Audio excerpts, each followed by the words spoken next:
मैं एक सिनारियो देता हूँ, एक ऐसा सिनारियो जिसमें शाहरुख खान अपने 4 साल बाद कम बैक कर रहे एक एक्शन पैक्ड मूवी से। उसके डायरेक्टर है एटली और उसके जो विलन है वो जय सेतुपति है। ये मूवी कमाती है लिटरली 525 करोड़ इंडिया का हिंदी बेल्ट का कलेक्शन। उसके कंपैरिजन में एक और मूवी आती है जिसके लीड कैरेक्टर से श्रद्धा कपूर एंड राजकुमार राव। एक हॉरर कॉमेडी जॉनर की मूवी है जिसका कुछ उतना ज्यादा इंपॉर्टेंस आजकल की दुनिया में माना नहीं जाता था। क्या लगता है कितना ही कमा लेगी ये मूवी? यही सवाल आया होगा ना तुम्हारे दिल में। इस मूवी ने लिटरली गदर 2, बाहुबली 2, एनिमल जैसी मूवीज को पीछे छोड़कर टॉप 5 रैंकिंग में दूसरी जगह ली है। तो अब ये चमत्कार हुआ कैसे? लिटरली अगर तुम मुझसे पूछो 2023 से 2024 में कोई भी मूवी को एक ब्लॉकबस्टर मूवी बनाना हो तो कौन सी रेसिपी है? रेसिपी काफी ज्यादा सिंपल है। एक बड़े सुपरस्टार को ले लो, चाहे प्रभास या सर के फिर सलमान खान का ले लो, एक बड़ी एक्शन मूवी ले लो, ठीक ठाक सी स्टोरी लाइन और ठीक ठाक एक्टर्स और डायरेक्टर्स ले लो, मूवी लिटरली ब्लॉकबस्टर हो जाएगी। लेकिन ये जो रेसिपी मैंने आपको बताई, इस रेसिपी में से कोई भी चीज 3-2 में नहीं थी।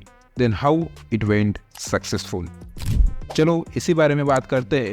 4 पॉइंट्स में डिस्कस करेंगे कि क्या कुछ ऐसी चीजें की मैरॉक सिनेमैटिक यूनिवर्स ने जिसकी वजह से 3-2 इतनी बड़ी सक्सेसफुल रही है। तो इसी सारी चीजों को मैंने 4 पॉइंट्स में डिवाइड किया है। तो उसका सबसे बड़ा और सबसे जो मेजर पॉइंट है वो पॉइंट नंबर 4 है। लेकिन उससे पहले पॉइंट नंबर 1 से स्टार्ट करते हैं कि ये जो मूवी है एक ग्रेटर सिनेमैटिक यूनिवर्स को सर्व करती है। अगर तुम 3-2 को देखने के लिए जा रहे हो तो तुम्हें पता है कि तुम एक सिनेमैटिक यूनिवर्स को देखने के लिए जा रहे हो। एक ग्रेटर सिनेमैटिक यूनिवर्स को ये मूवी सर्व करती है, लाइक मार्वल सिनेमैटिक यूनिवर्स। और उसी के जैसे हर एक मूवी को उन लोगों ने कनेक्ट करने की भी कोशिश की है। और एक सिनेमैटिक यूनिवर्स की सबसे बड़ी और सबसे गहरी बात यह होती है कि हर एक मूवी को लोग कनेक्ट करते हैं, लोग उसके बारे में थेरीज बनाते हैं, लोग उसकी फैन थेरीज को डिस्कस करते हैं। लोग उस मूवी को देखने के लिए जाने से पहले उसके बारे में जानना चाहते हैं कि पिछली मूवी में क्या हुआ था। ऐसे ही सबसे बड़ी मार्केटिंग होती है वर्ड ऑफ माउथ की। लेकिन कहने के लिए तो बॉलीवुड और साउथ इंडस्ट्री में भी कई सारे यूनिवर्स क्रिएट किए गए हैं। तो आखिरकार मैरॉक सिनेमैटिक यूनिवर्स ने ऐसा क्या खास किया कि उन लोगों का यूनिवर्स इतना अच्छा चल पड़ा? इसी से जुड़कर आता है हमारा second point, point number 2। Rohit Shetty ने अपना कॉप यूनिवर्स बनाया, वाईआरएफ ने अपना स्पाई यूनिवर्स बनाया, लोकेश कनकराज ने अपना एलसीयू बनाया। लेकिन इन सारे यूनिवर्स में से आखिरकार उठकर सामने आता है तो मैरॉक का हॉरर सिनेमैटिक यूनिवर्स सामने आता है। तो ऐसा क्या खास किया उन लोगों ने? तो अगर तुम स्पाई यूनिवर्स को भी देखने के लिए जाओ तो उन लोगों के दिमाग में भी यूनिवर्स का ख्याल तब आया जब टाइगर जिंदा है, वॉर जैसी मूवीज रिलीज हुई। उसके बाद कहीं जाकर उन लोगों ने पठान में उन सारी चीजों को कनेक्ट करने की कोशिश की। और अगर तुम रोहित शेट्टी के स्पाई यूनिवर्स के बारे में भी अगर सोचने जाते हो तो तुम्हें सिंघम, सिम्बा जैसी मूवीज के सीक्वल्स भी दिखाई देते हैं। और उन सारी चीजों को बस सूर्यवंशम में एक बार कनेक्ट किया गया है।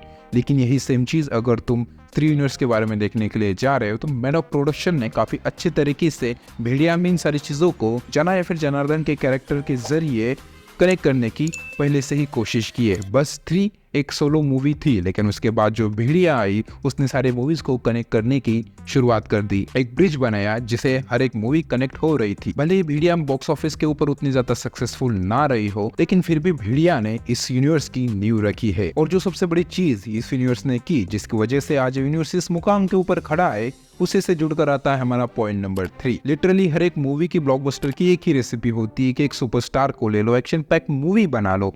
लेकिन अगर तुम स्त्री यूनिवर्स में देखने के लिए जाओ तो कोई भी बड़ा सुपरस्टार नहीं है।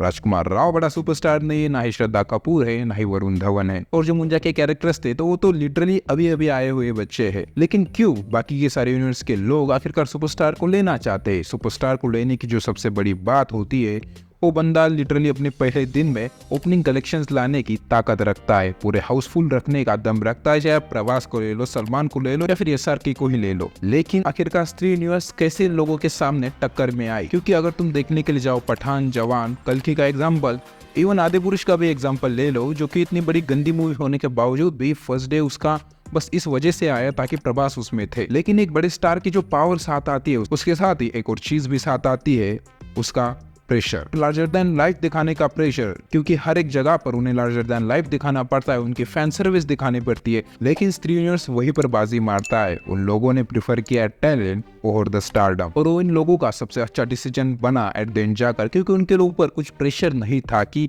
स्टारडम की फैन सर्विस करनी होगी, स्टार की फैन सर्विस करनी होगी, उनके फैन को खुश करना होगा। एक नेगेटिव पॉइंट आता है इन सारी चीजों में कि वो फर्स्ट डे बॉक्स ऑफिस पुल नहीं आता है। इस चीज को भी एक और चीज काउंटर कर सकती है। उसे से जुड़कर आता है हमारा point number 4, content over stardom. किसी भी मूवी को ब्लॉकबस्टर बनाने की सबसे बड़ी रेसिपी का सबसे स्पेशल इंग्रेडिएंट होता है उस मूवी की स्टोरी, उसकी कहानी और उसका स्क्रीन प्ले। और इन चीजों को जिस हिसाब से स्त्री यूनिवर्स ने संभाला है और उन चीज़ों को जिस हिसाब से उन लोगों ने सबसे ऊपर रखा है, वही चीज़ 3 यूनिवर्स को डिफरेंट बनाती है, इन सारे लोगों से ऊपर रखती है। उस सुपरस्टार और स्टारडम की भीड़ में कंटेंट की धारा को संभालने वाला वो माधव बनाती है, जो निश्चित ही इस महाभारत को जीतने का उपाय जानता है। लेकिन अभी भी ये कहानी खत्म नहीं हुई है, अभी भी इसकी जंग जारी है। अभी भी 15 दिन है इस मूवी के पास, जब तक देवरा नहीं आती तब तक।